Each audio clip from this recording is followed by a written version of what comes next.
कृष्ण की नज़र में सबसे बड़ा पाप क्या है? शायद वो नहीं जो आप सोच रहे हैं।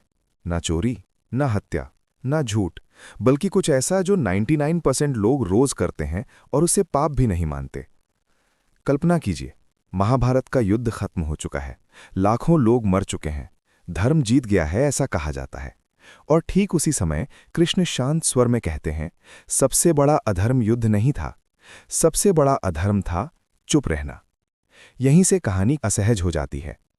आज हम कृष्ण को भगवान की तरह देखते हैं, लेकिन गीता में वो पहले शिक्षक हैं, रणनीतिकार और थोड़ा सा निर्दयी रूप से ईमानदार। कृष्ण पाप को कर्म से नहीं मापते, वो उसे चेतना से मापते हैं। उनकी नज़र में पाप तब होता है जब इंसान जानता है कि कुछ गलत है, फिर भी उसे होने देता है।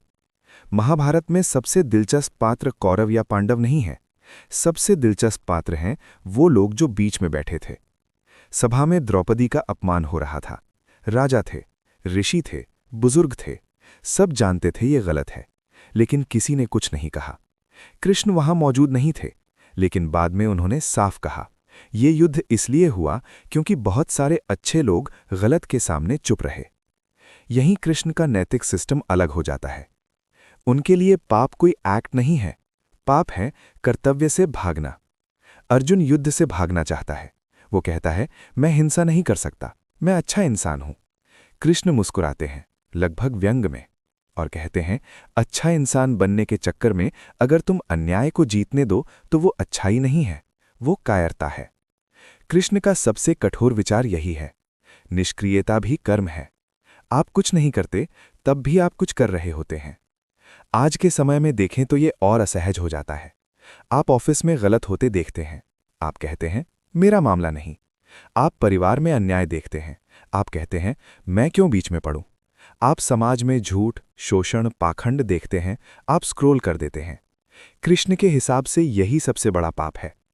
विडंबना देखिए, हम सोचते हैं पाप वो है जो हम करते हैं। कृष्ण कहते हैं, पाप वो है जो तुम होने देते हो। इसलिए कृष्ण कभी सीधे अच्छे नहीं लगते। वो रणनीति बनाते हैं, झूठ भी बोलते हैं, नियम तोड़ते हैं, क्योंकि उनके लिए नियम से बड़ा है धर्म का परिणाम। अगर सच बोलकर अधर्म जीतता है तो वो सच भी पाप बन जाता है, और अगर चुप रहकर आप खुद को सभ्य समझते हैं तो कृष्ण के लिए वही सबसे बड़ा अपराध है। अब सवाल अनकंफर्टेबल है। अगर कृष्ण आज होते तो वो हमसे क्या पूछते?